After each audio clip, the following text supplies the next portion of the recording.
Hey YouTube, welcome to AS Academy. This is me Ajay Kumar, and today in this video we will be learning about syllogism. I have brought you 6 different questions, and all these questions are created by me, and these are not inferred or referred from any of the external sources. So we will be solving 6 different questions today. These are not exam level questions, they are much more higher than that. I have created it intentionally to give you better understanding towards the topic. So let's see. So before solving sums, I would like to discuss some of the very important rules that we should remember before solving syllogism. So let's see. The first rule is, for all and sum, we draw only basic diagram. We don't draw possibility diagram. Only if it is a direct statement. For example, if I say all A is B, all A is B is a direct statement. So we draw only basic diagram for it, and we don't draw possibility diagram. Am I clear to you? And next, some B's are C's. Some B's are C's is also a direct statement, and we don't draw basic. We draw only basic diagram, and we don't go for possibility case. Why? Because these are positive statements. When the statement is positive and when it is asked directly, we don't draw possibility case. We just check whether it is true or false in the basic diagram. If it is false in the basic diagram, we mark the conclusion as wrong. If it is true in the basic diagram, we mark it as true. So moving on to the next example. For no and sum, we always draw possibility case, because this is a negative case. For negative case, we also draw positive diagram for each and every sum. Why? Because we should prove whether it is true or false, right? So I have given you some examples here. No conclusion and sum not conclusion is only true when it is true in both the cases. It should be true in both basic diagram as well as possibility diagram. If it is wrong in any of the one cases, we mark it as wrong. Because if I say all Indians are rich, I have to prove that only one Indian is poor, right? That is for the all case. If I say no Indians is rich, I have to prove that only one Indian is rich. So if I prove that, it is completely wrong, right? No case will be false. So please remember this. This is very important. I'll repeat it once again. No conclusion and sum not conclusion will be true only when it is true in basic diagram as well as possible diagram.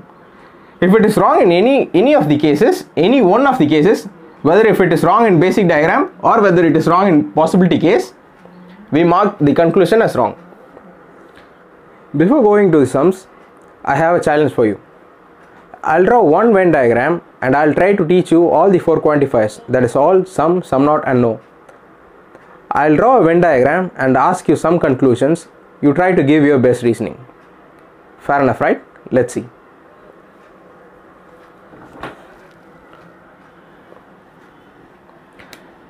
Now I am drawing a Venn diagram of my own wish, and I'll ask you some questions regarding it. So I have drawn a basic Venn diagram. This is how exactly in your exam the questions will be framed, right? So if I ask you whether, check the conclusion, it is true or false. All A's are C. If I ask you to check this, you will be checking it, right? All A's are C's. If I say all A's are C's, all the part of A is inside C, right? A is the smaller part and C is the bigger part. So this conclusion is true. This is how we check whether it is true or false. If I say all A are C, all the part of A is inside C, right? So it's true. If I ask you another question,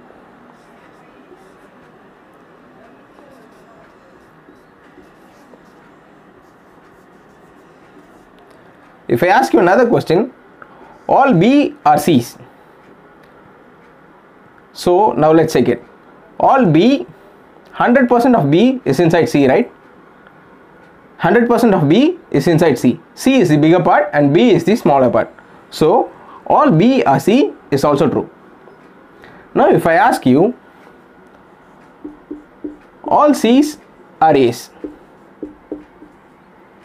If I ask you that, it is completely wrong, right? Because all the part of C is not inside A. All C is not inside A. So it is wrong, right? Can you see that? It can be written as some A are C. Some part of A is inside C, right? So that might be right, but this is wrong. This is a reverse statement. If I say all A's are C, then it is true, because all A's are inside C. But this is opposite to this, right? All A's are inside C, but all C's are not inside A. That is what I am trying to ask you. Now these are for all. Now let's see about sum. Now if I ask you a question that some part of D are C, if you can see, some part of D are C, right? They are both connected with some relationship. Some part of C, this part is also some C and as well as D. So I can say that this is right. This also resembles the introduction videos we saw that, right? C and D. This part is always sum, right? So that is what I am trying to explain here. If I say some E are D, some part of E is this. This is also D. Some part of E is also D, right? It has been connected with the same principle. So this is also right. If I ask you that some D are B, some part of D is here, is it connected with B? It is no way connected with B, right? No. Some part of B is this. This is some part of B and this is some part of D. They are not connected, right? So this is wrong.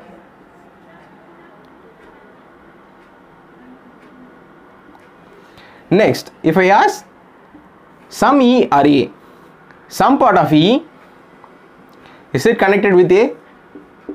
No, right? No. This is a definite statement and we should not see about possibilities. If I don't see possibilities, this is a basic diagram, and if it is wrong in the basic diagram, we mark it as wrong. Some part of E is no way connected with A, right? So it is wrong. If I ask you the next question, is some C are A, some part of C is this. I can also say that this is some part of C, right? In the entire part of C, A is sum of the C part. So this is right. This also resembles this example we saw in introduction, right? This is, if I say some B are A, some part of B are A. In the entire part of B, some part of B is mentioned as A, right? So this is right. This also resembles this, right?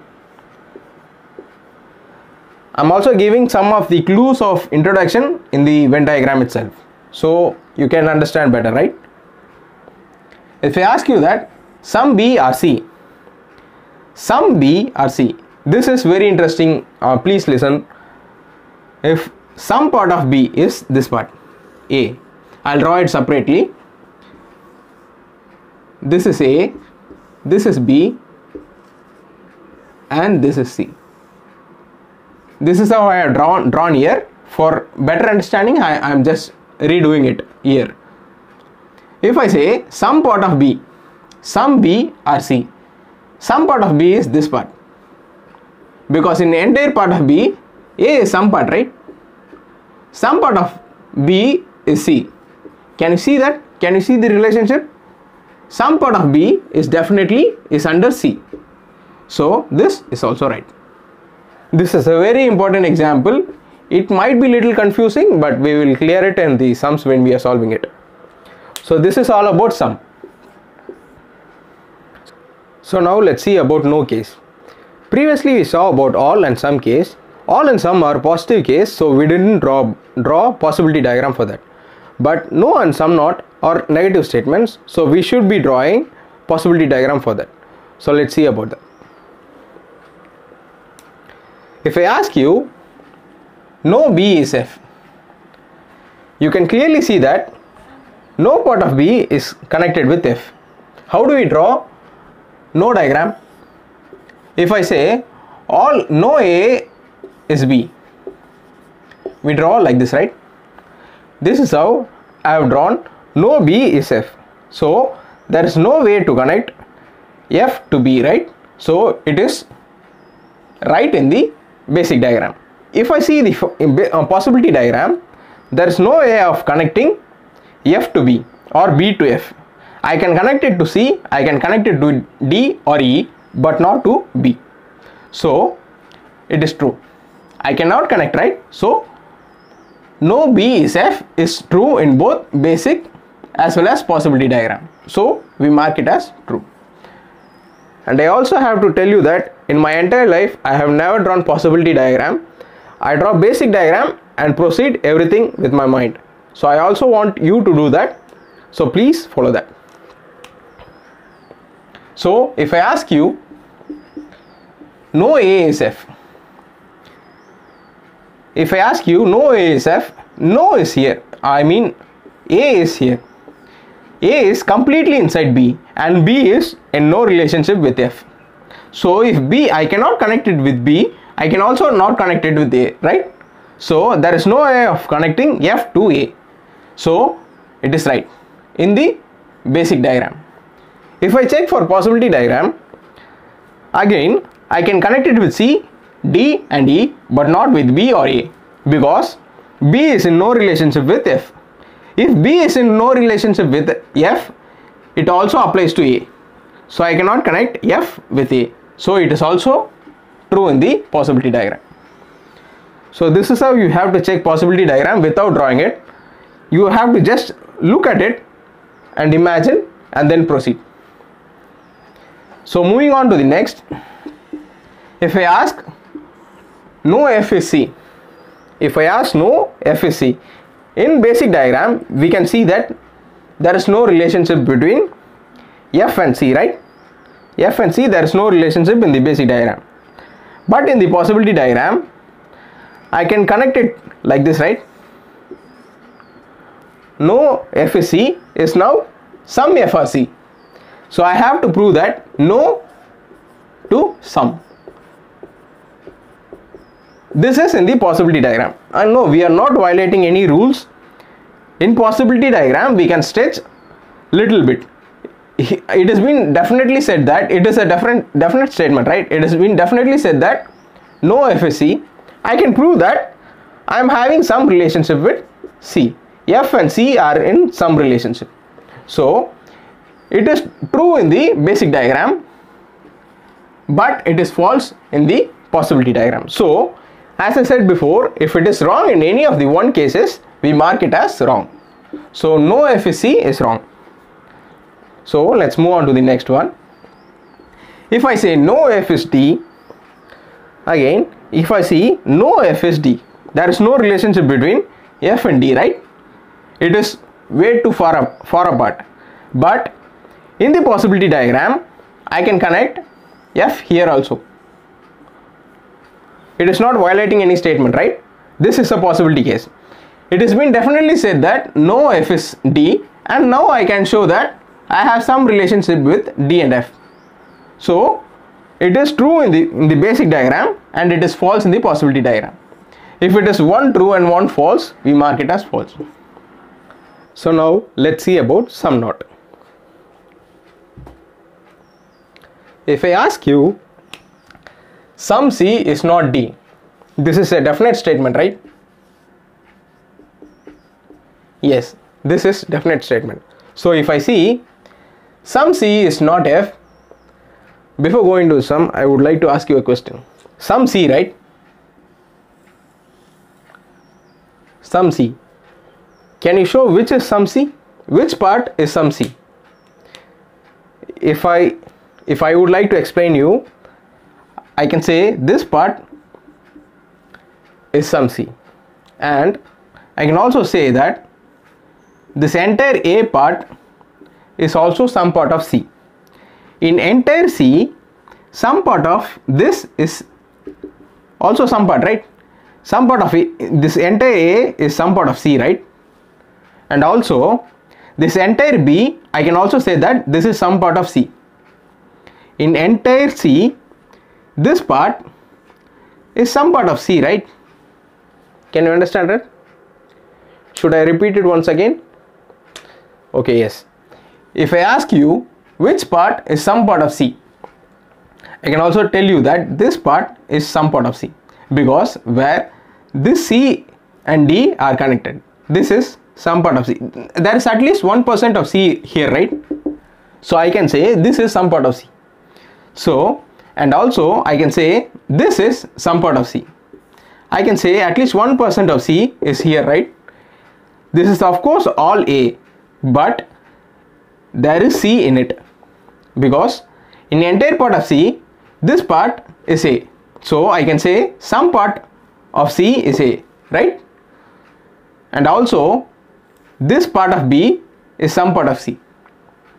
So if I go with what I said previously, sum C is not F is true. I will explain. F and B are in no relationship, right? And entire part of B is inside C. So I can say some part of B is definitely not F. I can also go with possibility diagram. I can connect entire part of F here, but some part of C will definitely be not connected with F. That's what I'm trying to say. Are you clear with it?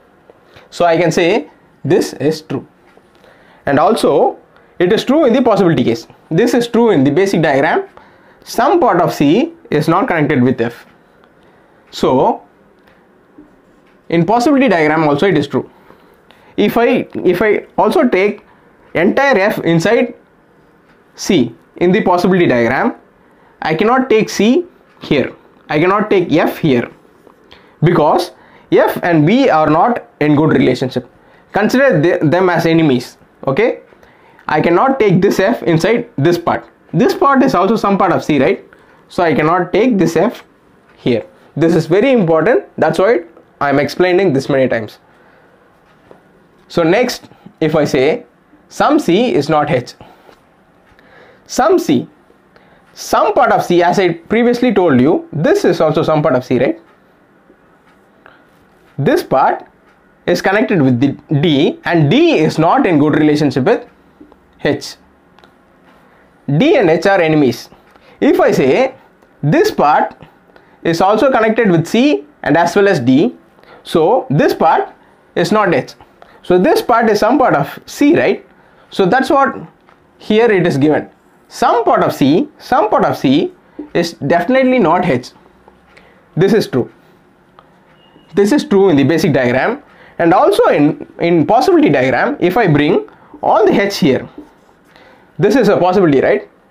It is not no way violating the rules of syllogism, right? No D is H and no D is H here also. So this is a possibility diagram, and in this possibility diagram I cannot prove that this C can come inside H, right? So this is also true in possibility diagram. So this is true, this is also true, this is also true.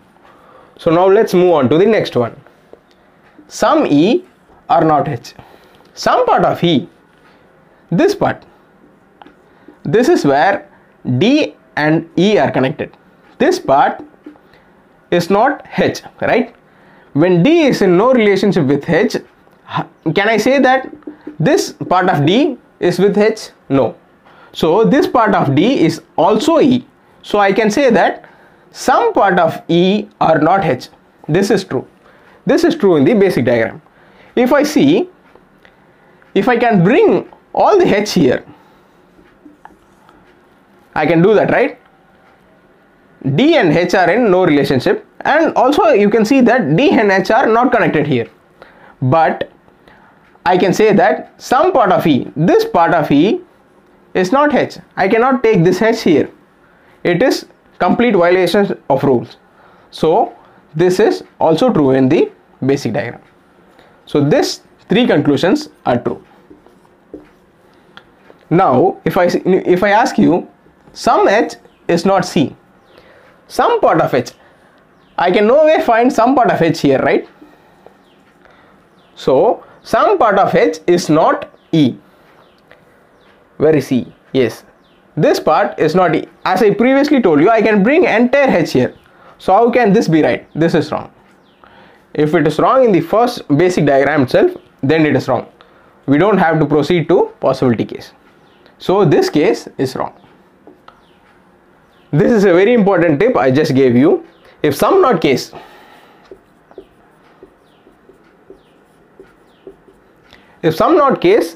given in directly that, for example like this, some E or not H, some part of E or not H, right? If I can prove that in the possibility diagram, some part of H can be E or the entire part of H can be E, then I don't have to prove that in basic diagram and as well as possibility diagram. Only possibility diagram is enough to prove that it is wrong. Can you understand that? So this is wrong. If I say some H or C, some part of H is not C. We previously saw that we can bring entire part of H into C, right? So this is also wrong.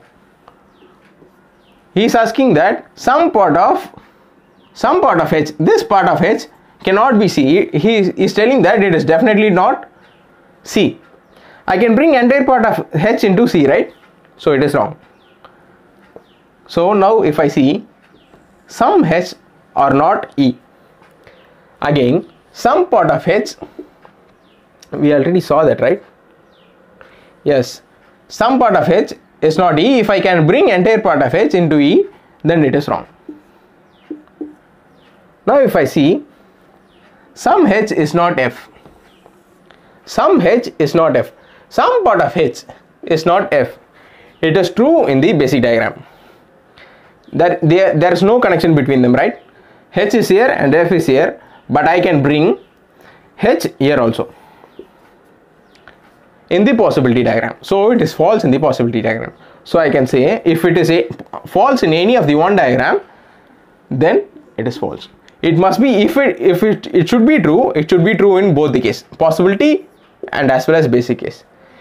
Now it is wrong in the possibility diagram, so it is wrong. Now this is how we solve syllogism. It is a very easy topic, but you need proper reasoning ability to crack this. So now let's solve some of the problems in the next video.